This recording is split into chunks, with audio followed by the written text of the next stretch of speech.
Hello, ladies and gentlemen.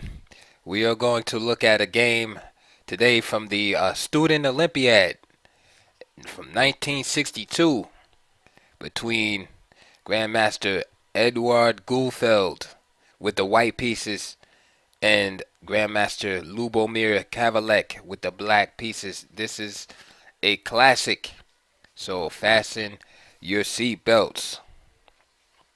Okay, first, let's get started.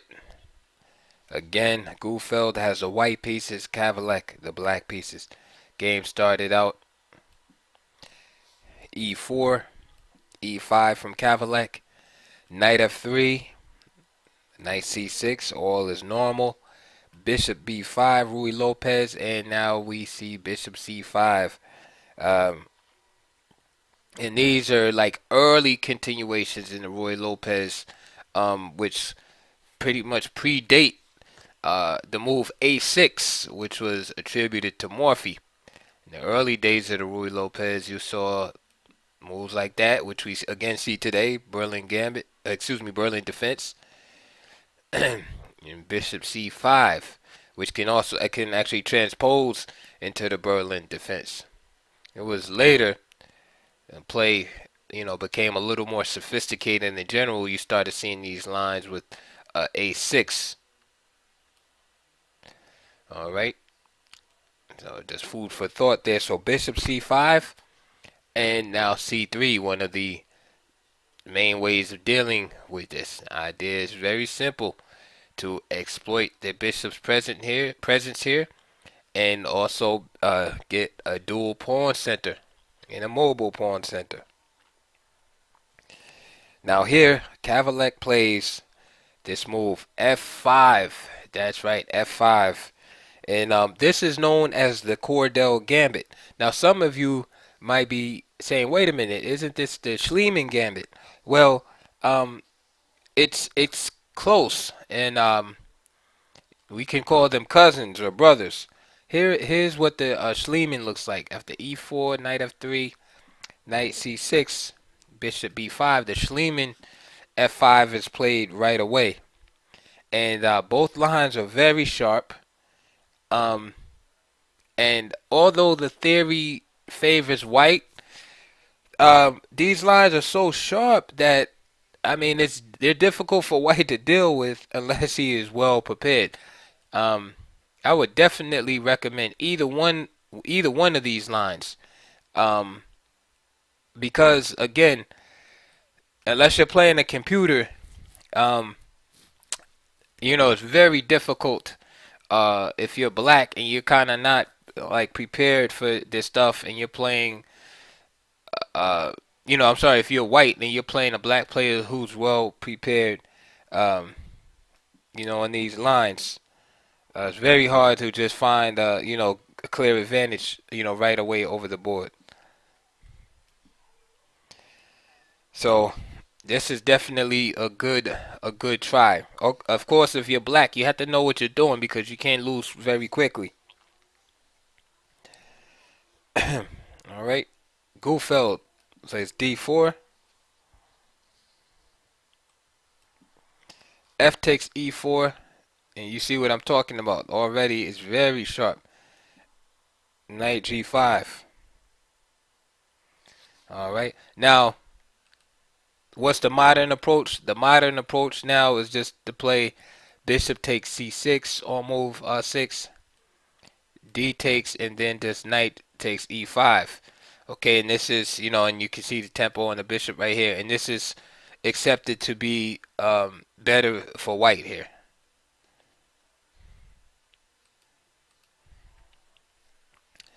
Okay, but in this game, we saw knight G5.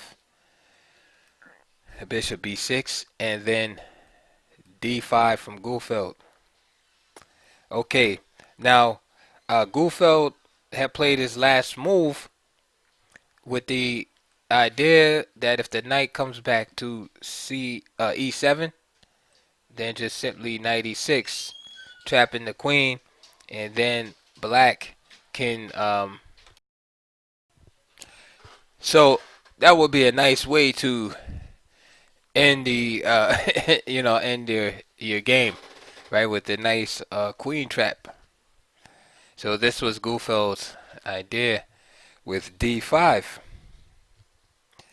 Um, the problem was with this move is that um, Gufeld had fell into a trap, and the messed up part about it was he Gufeld actually knew about the trap already, but he just had forgotten the line. And this line had been analyzed by another um, Soviet master, Konstantinov. So what happened was that after D5, Gufeld simply played the move E3 here. So E3 was played,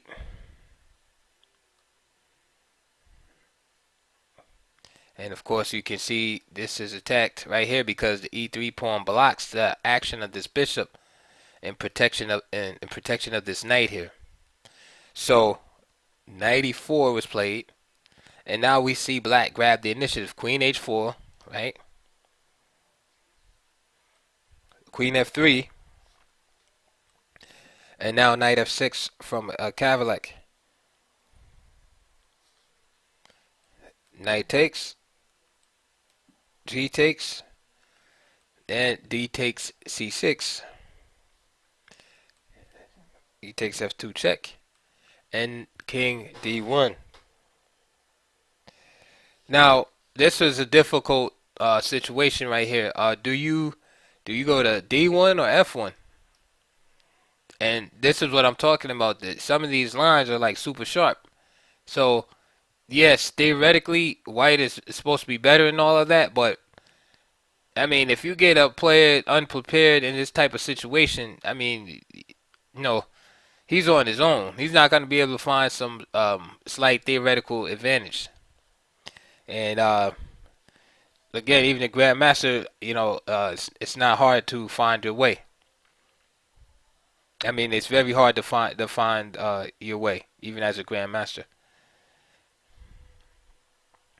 All right. So, for example, if King F1, then you have B takes C6 hitting the bishop, bishop E2 and D5. Okay. But then bishop E3, looks like a good move for white.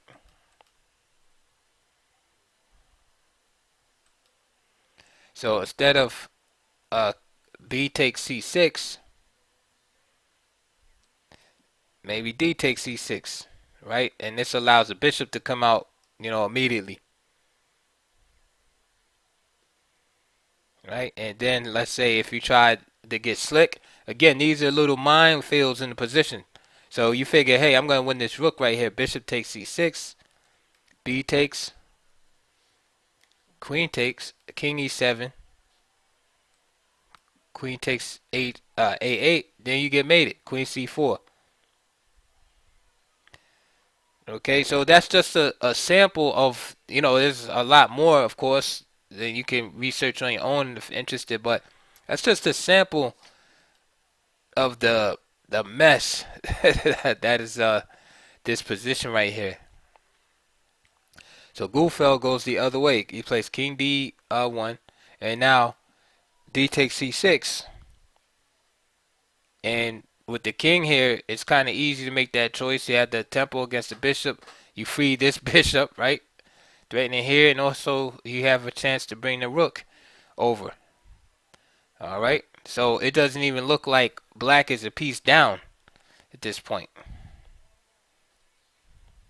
So after D takes C6, bishop came back to E2. Of course, to offset this idea of the bishop coming here and pinning. All right. And the idea behind bishop E2, besides stopping bishop G4, is white wants to kind of put out the fire, by exchanging queens here on Queen H5, right? Force the exchange of queens, slow the game down, get his pieces out, consolidate, and realize his extra piece here. Kavalek goes on. Bishop e6. Check. So Gufeld accomplishes this goal. Bishop takes h5, and now king e7. And now white still faces an uphill task as far as his development is concerned. So he plays b3, and this has the idea of just bringing the bishop out here with tempo. So bishop d5, attacking here, and of course eventually wanting to promote this pawn. Bishop a3, king tucks itself away here.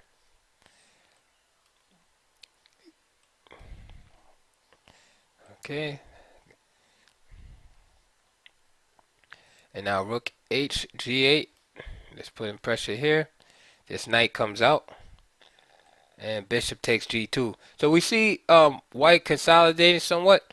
But we see at the same time that black has won a whole bunch of pawns in the process.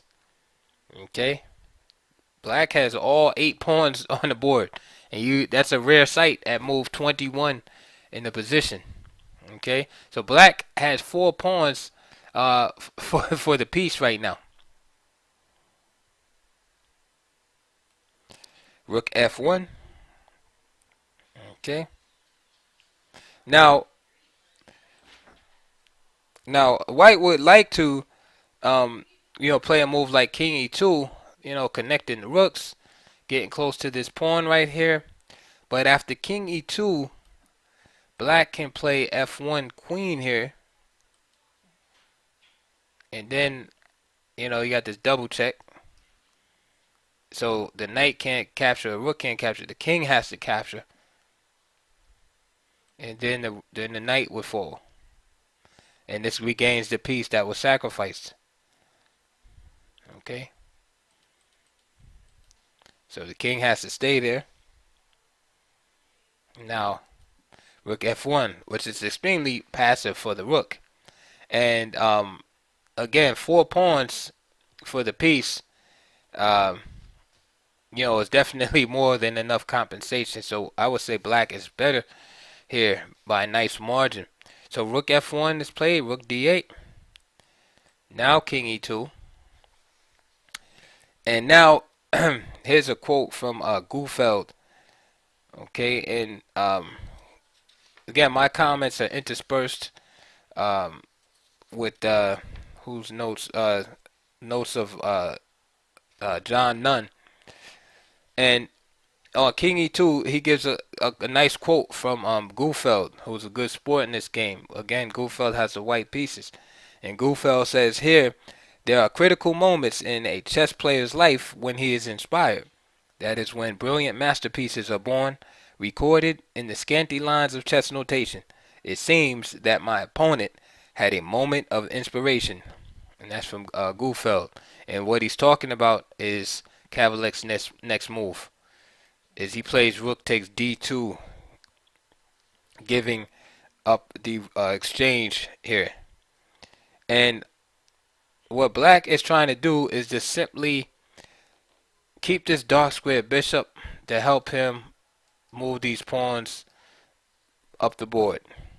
Okay, so why give up the exchange? Well, this knight will serve as a hindrance to this plan. For instance, the knight coming to c4, right, will try to just hold up the pawns and what white is trying to do. So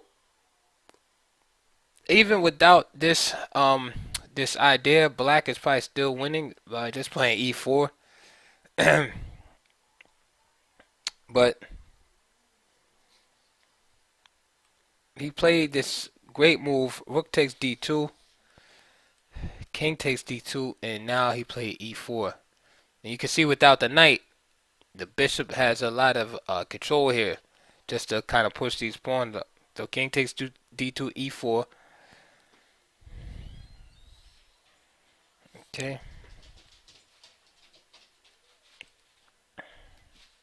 Bishop f8. And what Gufeld is trying to do here is figure out a way to exchange these bishops. Okay, so he wants to take this long, this approach to getting rid of these bishops, and then perhaps he can stop the transport of these pawns. So now f4 happens, and now b4. So now you can see the idea. He gets the bishop out of there, brings the bishop out temporarily, and then he wants to play bishop c5. So Kavalek plays rook g5. Okay, and now Gufeld carries on with this plan. Okay, there's another fantastic move by Kavalek here. He plays rook takes c5. And he keeps that bishop, that dark square bishop, no matter what. B takes c5. B takes c5, and this pawn still stands. So we can see that a major part of Kavalek's strategy was maintaining his dark square bishop, because the bishop is what was maintaining the bind on this position, holding this pawn in place. Okay, and then helping these pawns to advance. Rook a b1. F3, of course, guarding the light squares. Rook b4.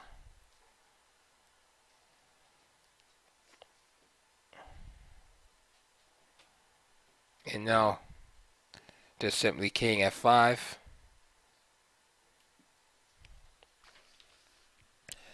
Rook d4. Of course, trying to prevent the inevitable push of the pawns. Bishop takes d4. C takes d4, and now king f4 taking over this important square. And here Gufeld resigned.